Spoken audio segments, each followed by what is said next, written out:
Welcome back to the Love, Health, Prosperity podcast. And as always, we always have people that are going to talk to us and provide us with information that is extremely awesome. And in this particular case, we know that we like to focus on different areas of life because life doesn't have to be boring. It's not. We know that for sure.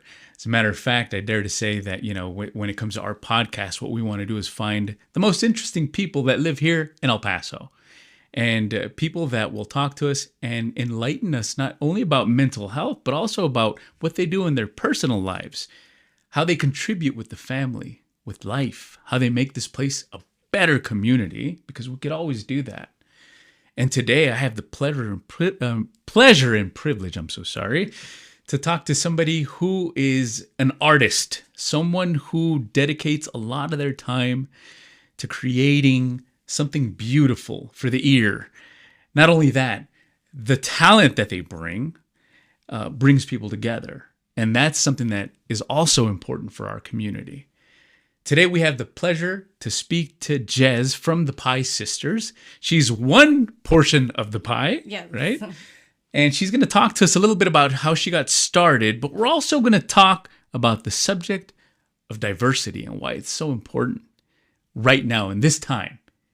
In this particular moment, and what's going on with our country, with a lot of the division that's taking place, and how we can use music to bring people together also.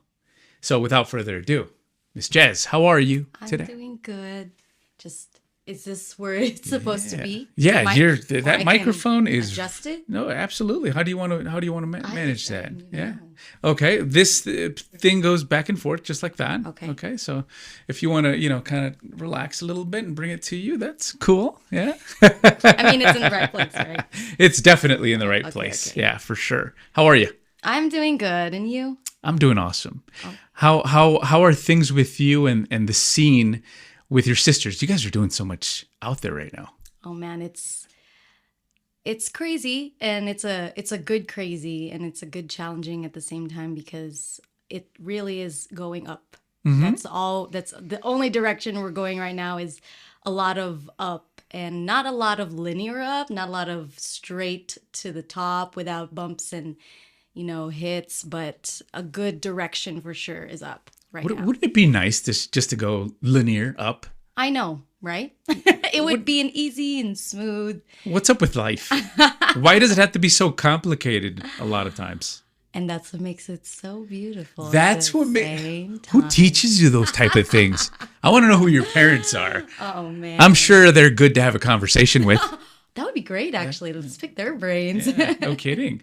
But that philosophy that you have, which you just started off with, that right there is good.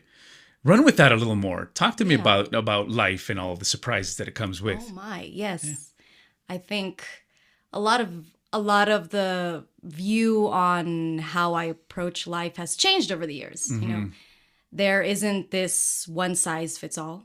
So I'm going to be given a certain number of tasks. I'm going to be given a certain number of turbulences that are going to be made for me, or will be allowed for me. I'll say that. Yeah. And it's not going to be something that maybe someone else, they can get over that hump a little bit more seamless than me. But maybe for me, it's a lot more learning. Maybe it's a lot more of that process than it is about that destination. Because again, it's just different. And so going into the whole going up and wishing that it would just be a straight shot, right? But I picture life to be us trying to conquer and summit Mount Everest. That mountain isn't going to get smaller at all for the rest of our lives.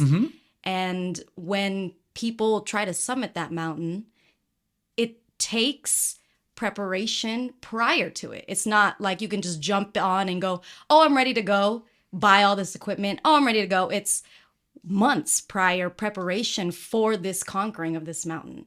And so I'm going to get hit by mountains. I'm going to, it might not even be Everest. It can even be like the Franklin Mountains, not as tall, but it's going to require preparation on my end. That means I got to make sure I got to look at my diet. I got to look at how I'm sleeping. I got to look at the time I'm putting mentally and emotionally to be able to conquer that mountain. And going up, I'm going to hit snags. And in those snags, at the moment, you're not going to be able to see the beauty in that snag or that beauty in that hit or whatever that bump is. In retrospect, you will. And that's the part where you're going to look back and go, whenever someone asks, is there anything you regret, anything you'd like to go back and tell yourself? I'm like, no. Because everything, no matter how difficult or even how easy it may have been, all made me who I am right now. And I'm proud of how I came to be and who I am right now, even if that's still a mess. Yeah. And that's the beautiful part of it, because it's in that mess that you go, okay, this is me.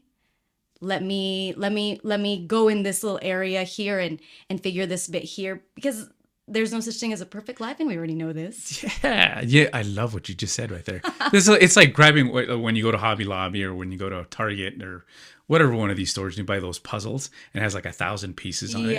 And then you get there and you think, hey, well, why don't we just get this thing and put it together within the next 5 minutes? It's not going to happen. No. It's got a lot of things that, you got to open the box. You got to tear the plastic, open the box, throw it on the table, and look at all the pieces that you have there. Yeah. Right. And then once you have all the pieces, you say, now I got to start putting all this stuff together. It's kind of like what you were talking about. I mean, yeah, the Franklin Mountains are not as big as Mount Everest.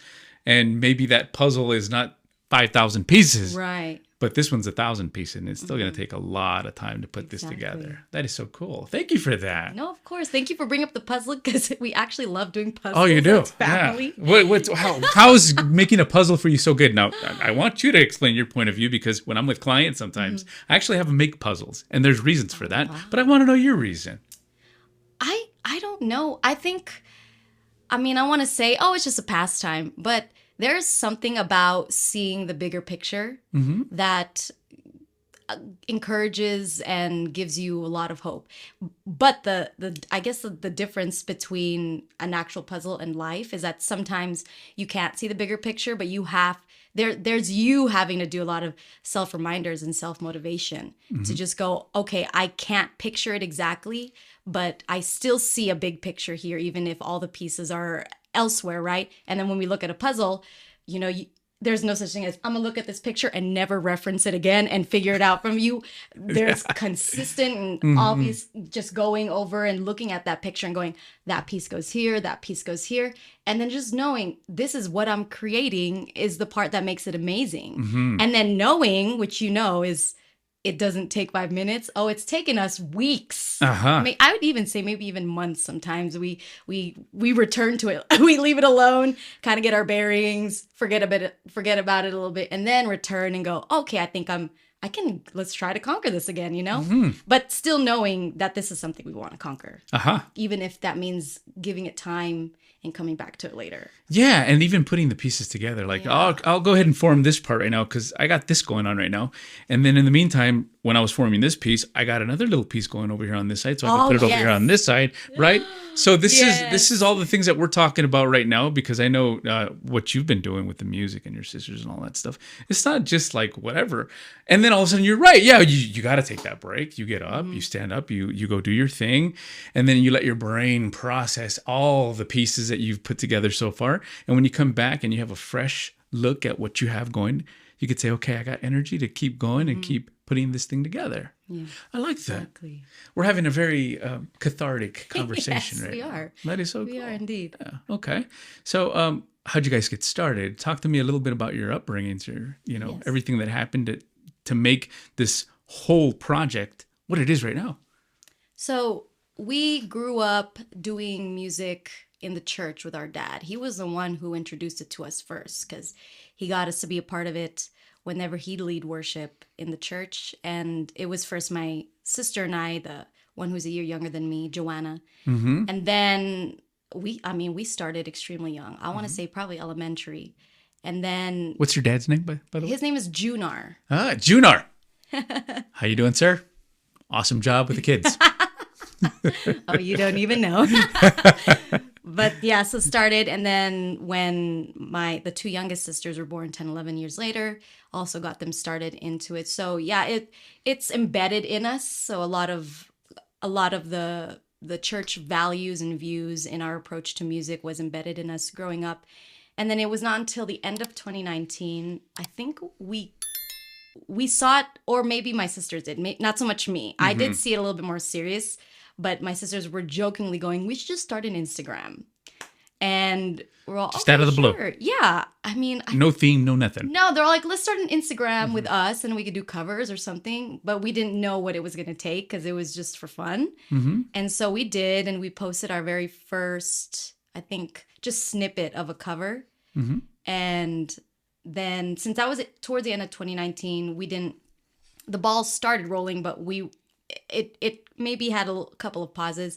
2020 came, and our attention was redirected because of it being 2020 and the hiatus that the whole world really took. Oh, geez, 2020. Yeah, and we're still talking about that. I know we are, and it's still pretty recent to think. It hasn't even been 5 years. It's almost now, but it was during that time that I think we started to delve into a lot more songwriting in that time, because there weren't opportunities to do any live music. So we started something on our Instagram called Writing on a Whim. Every Wednesday we posted a question on our story, and then people would answer it, and we'd turn that into a hook of a song, which it wasn't just something entertaining for the people whose answers we would choose, but it was also simultaneously challenging us on our songwriting. Yeah. And so we would come up with a theme of it, based on that answer, combine a couple into some kind of, again, a hook, and then we'd come up with the melody and everything. And so it was mainly me, and then the second youngest sister, Jasmine. We were the ones that were really spearheading that one whenever we did it. And that catapulted us into this whole nother realm of songwriting because of how much it challenged us and how much it grew us at the same time. And then once 2021 hit, the beginning of it, I got us our first gig with, I'm trying to remember. It was with a market. Okay. It was with a market. I don't remember which market, but I believe it was Upper Valley Market. It was our very first sister gig. Reached out, didn't know how this was going to go. I've never done this before. I've never booked us before. And then that's where it all went up from there. Good. That's awesome. So this takes a lot of collaborating. You have people that are sending you certain texts so that you can work with creating a song. That's so cool. But at the same time, before all that stuff, as we're talking about with the puzzle, putting it together, you have to have a relationship with your sisters. You guys all have to be on the same page. What's it like to grow up in a household with your sisters? What's the dynamic there? The dynamic is, I want to say it's partially traditional and then partially not. You'd think, because the second sister and I, if anything, we butted heads a lot more growing up. And then watching the dynamic of the two youngest sisters, they're 2 years apart. They are extremely close, and they're incredible friends, and they open up to each other a lot more. But growing up with my other sister and I, because I was the oldest and coming from a traditional Asian household, there was a lot of pressure on that oldest. And I think that crosses over to a lot of other cultures as well. We see that a lot in the Hispanic culture too. So there was a lot of responsibility given on me. And my parents always told me that I was the second parent. So I took that You took mantle. that responsibility. Oh my goodness, more than I needed to, honestly. That must have been tough. Oh yeah. And at the time, I didn't acknowledge how tough it was because I saw it as a privilege. I said, oh, I have this responsibility. I have to take care of my sisters. So then I was like a helicopter parent to the second oldest sister. And so, yeah, we butted heads growing up. It was not the I like that term, helicopter parenting. Can you define that real quick in your own terms? I hovered a lot. Like a drone. I watched her every move. People in school were always telling me things about her. And, oh, man, she hated my guts growing up in secondary school and everything. And I think it was not until our early 20s where we started to actually formulate a relationship that was of sisters. Oh, so you're in your 20s. Yeah, in our early 20s. You guys look so young. That's why. Oh yes. Oh no, I'm 32 actually. Wow. Okay. Yes. You sure surprised me. I know. I'm gonna surprise the rest of the world. Cool. But yeah, so with us, it took us a while, and I mean, I honestly believe God had us wait this long to actually put together or become pi, Mm-hmm. so that those two youngest sisters can be at an age where we can all have an actual relationship too. Because it's different when they're in elementary school. I'm over here still being an older sister, bossing them around a little bit. Yeah. And then them not really understanding certain things in life when they hit certain ages. Mm-hmm. So it was, I think, probably junior year of the youngest when we actually started Pi, the end of 2019, 2021. Or maybe I'm getting it. Yeah, she was still in high school. They both were kind of in high school because the second youngest graduated in 2020, actually. So that was pretty hard on her since everyone who graduated that year could not actually go to a graduation. Yeah, it was kind of a bummer for a lot was. of people that age. Yeah, I get it. Can you imagine having to have that conversation with your family, with your kids when in the future? Like, hey, how was project graduation for you? You're like, don't even talk about that. I know.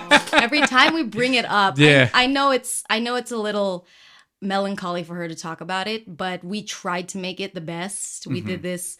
We had people drive up to us at a park and then just throw water balloons at her and then give her gifts, like graduation gifts. We tried to make it creative. Yeah. Yeah. You got to get creative. We had to. That was the year of us stepping out of a lot of our comfort zones to try to tap into parts that we didn't think we had the ability to get into. Mm-hmm. And so a lot of creativity and a lot of songwriting growth really came from that year. But yeah, it was the dynamic now a lot more solid with my sisters. That for is sure. so cool. It's good to hear, for sure. So you guys are pretty much like on the same page. You guys have a lot to share. You guys Different sentences on the same Yeah. page, but I'd say on the same page for sure. That is so awesome. The word diversity, what does that mean to you? It means, to me, it means growing and collaborating in our differences. Mm-hmm. I think diversity is what makes the US in general a melting pot it's always been known as that because of the opportunities it's given. I mean, obviously, it's not like it's been perfect all these years or even been going in the direction that we've wanted it to. But the melting pot of even El Paso, too, growing in that and seeing, oh, I know that I although we don't have a huge group of Filipinos here, we know where they reside. And we know when we bump into them, that's going to be an exciting connection that we get to make. But then also, since we grew up here in the borderland, like my favorite food is our enchiladas and tacos. Oh, all righty, huh? Actually, it's funny because when we grew up, we ate a lot of Taco Bell, Uh-huh. and those were our favorites. Del which Taco. again, but then it was not until my 20s that I was introduced to actual gorditas, Uh-huh. and then I was all, "What is this wondrous?" I'm getting hungry already. I know, me Just too. having this conversation with you. So sorry. But it really, the diversity is what allows us to come across points that'll humble us. Because then we're over here, because we live in a life of a lot of just jumping to conclusions and assuming. So when we meet someone else from another culture, another background, and we see that there's something that we relate on a level, like when I talk to friends of ours who also had pretty strict parents growing up and they're coming from the Hispanic background, we're over here talking about how crazy our lives were growing up with parents who also hovered over us and who were strict on us when it came to certain things with education and stuff like that. I mean, it brings us together and it makes that melting pot, that dish, beautiful, and it makes it delicious and tasty with all the elements that it needs to have. That is such an awesome answer. Thank you so much for that. That is so gnarly. Thank you. Love it. Okay. So when we talk about diversity, and I was to say, okay, Jez, you're going to be the president. How would you implement teaching people about diversity? In your opinion, what are good ways to make this place a more diverse place? Because I know we live in the border city. This is such an awesome culture, awesome community. But what elements would you add? What herbs and spices would you put into this cooking pot to make it even better? I think the just the highlighting of the different cultures we have is what makes this place diverse, and what will add all those herbs and spices. It's recognizing that there isn't just one culture here. And we're starting to see it with Fort Bliss growing too, because we get a lot of families coming in outside of we get people coming from another country, or even just other states that aren't familiar with Mexican food. And then, or for the first time, they get to try Filipino food or Korean food here in the borderland, which I'd say, yeah, immediately you go, that's odd. But at the same time, that's a good thing, because that means that our city is open to growing in all types of directions. It's open to that sage and to that parsley, all the parts that the herbs and the spices you're talking about that make it delicious. Because it's those, no matter, even if they're minuscule, we don't realize how big of a part that herb plays in this dish. Yes. When we have a drink, sometimes we've had drinks in places where they put a basil on top of water, and it's still it accentuates it. It just brings life to it, and better. You go, oh wow, this was pertinent to here, So these herbs and spices, recognizing that El Paso has an array of incredible cultures. I mean, I know meeting people who are also doing like highlighting the Asian culture here in El Paso, even meeting, which is crazy, because meeting and knowing that there are lines of Korean churches off Dyer. It's amazing at the same time, because then you go, oh, this is a small world. This small world of ours here in the city. It's like we're bringing all these other herbs and spices here that just keep making the city better. And that's the only way, Absolutely. That's the only direction we want to go, is the betterment of El Paso. Yeah, 100%. You're right about that. So what role does music play in diversity, in your opinion? Oh, that's the part that's exciting. Oh, I like that. Okay. I see the changes in your facial features, and I know this is what you really like to talk about also, right? Oh, man. I mean, I think music brings people together a lot quicker than a lot of other things. Not saying that other things aren't just as important, but music is very universal, and we already know this. I had the opportunity to get to listen to music that came from the Middle East, got to be able to talk about that and give my take on it. And then seeing how there are certain elements of that music that we also use in this genre of music. And that's the beautiful part, is we're at a day and age now that not one artist has to be one genre.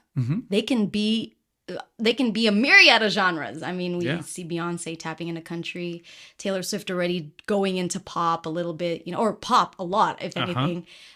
That's music brings us all together, and it's the music brings us together, and the songwriting I really believe is the base of why music is able to transcend and cross platforms and cross cultures and, again, genres and dynamics, because it's those things where, oh, I like that song, you like that song too, friendship is formed.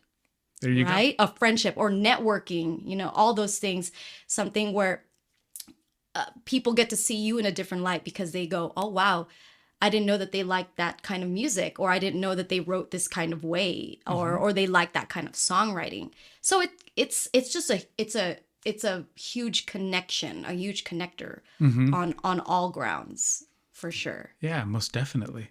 So who were your major influences growing up? Aside from... See, I love those questions, because I could see it in your face right away. Like, oh, I was waiting for that question. Aside from a lot of our familiar contemporary Christian artists that we grew up listening with our parents, I'd say there was the influence, the more secular influence, I'd say, is maybe like JoJo. We grew up with JoJo. And then Tori Kelly also. A lot of the inspiration from her, and then when going into more songwriting, Sarah Bareilles. Okay. We love her songwriting. And then we also grew up with Switchfoot. Which Switchfoot. Yeah, that's a good band. they're, yeah. Very good band. Yeah, I used to They- skate to a lot of their songs too. Yeah. It was our dad who introduced us to Switchfoot. Loved them growing up, loved a lot of them. And primarily John Foreman, who is mostly the front runner, his writing, incredible writing, because he does a lot of solo stuff too. And it was his writing that also got to teach me on how I wanted to write and which way I wanted to go with my writing. So him and Sarah Bareilles as far as songwriting goes. And a lot more, I'd say the last decade or two, those two. And then if we want to go more modern, like I said, JoJo a little bit too. But then I know that there's a specific artist who's pretty young, and she is Indonesian. Her name is Nikki, very popular, and her songwriting is impeccable. Yeah. So those are our influences, sound and songwriting wise. That's cool. So awesome. Thank you for providing us with that insights. JoJo. Man, I hadn't heard that name in a while. But that is cool. So who is Pi? Pi. Are you asking about why we're Pi? No, well, why not? Why and who makes the whole pie? Who makes the whole pie? So we definitely have. We have to plug them in. I mean, we're talking about very talented, oh man, young, thank you, and vibrant young ladies. Yes. So Pi. I'm trying to think. Like, do I want to read our condensed bio off the top of my head if I can kind of remember? Pi is. Okay, Pi is a group of sisters aimed to bringing music not just for the ears but for the heart. That's definitely something that we are trying to carry with us as we continue to pursue what we love in music. We know that we're going to get sidetracked every once in a while, but we also, with the emphasis on songwriting, we want our songs to bring that kind of healing, and we want our songs to bring the right kind of reminders. We want our songs to bring the right kind of connection, and not just the kind that goes, oh, I like the sound. Like, oh, your writing brought me to a place that allowed me to do some introspection, and allowed me to be able to even encourage me to pursue what I want to do, stuff like that. We do music for us. And I want to say it's primary. I do, but at the same time, I think that's secondary. Because primary is we want to do it for everyone else. We also, but not in a way where we completely compromise our identity in a way that allows us to go, we're here to serve, and being in the spotlight a lot, being on the stage a lot, or being highlighted, being considered leaders or forefront people, that actually makes us the biggest servants. So as much as we want to take in all that and go, yes, we're doing this, we're doing it all. I mean, we do give a lot of that glory to the Lord.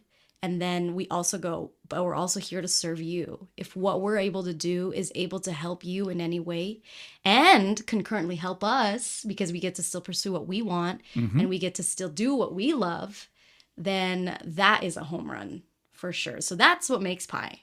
Perfect. Thank you for that. Yes. That's beautiful. Thank you. But Pi, if you want to know the reason why Pi, why we're called Pi.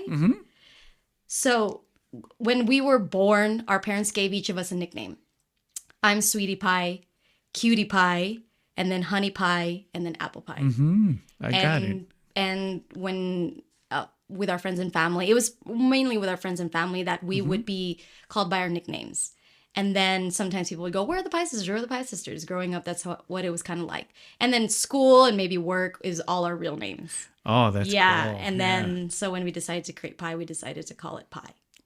So cool. So awesome. Thank you for that. Are you ready to take us out? Yeah, absolutely. Yeah.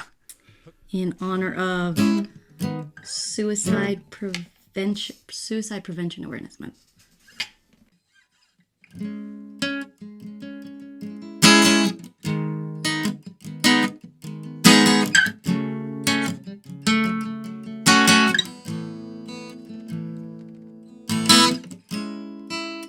Hey, it's been a while.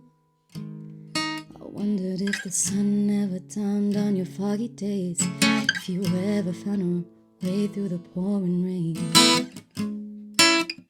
Hey, it's been too long. Did you find the gold at the end of the rainbow, or no? Was your heart bent on leaving in the process of the breaking?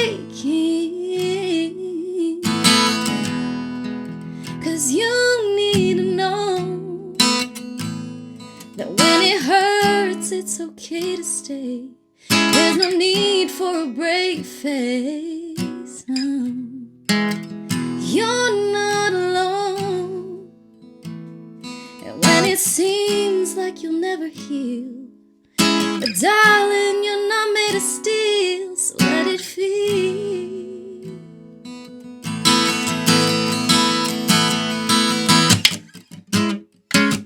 Hey, it's been a minute.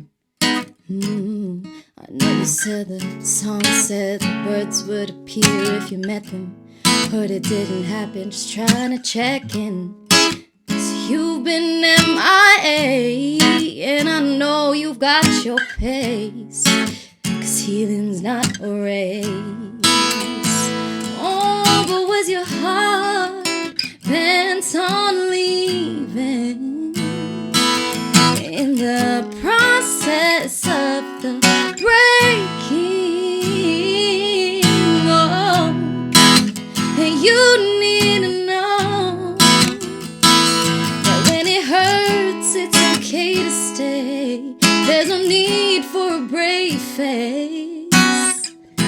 Oh, and you're not alone. And when it seems like you'll never heal, but darling, you're not made of steel, so let it feel.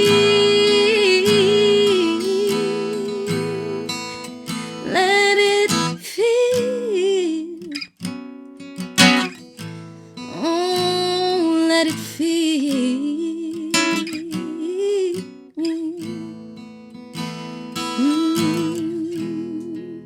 And you need to know that when it hurts, it's okay to stay. There's no need for a brave face. And you're not alone when it seems like you'll never heal, but darling, you're not made of steel.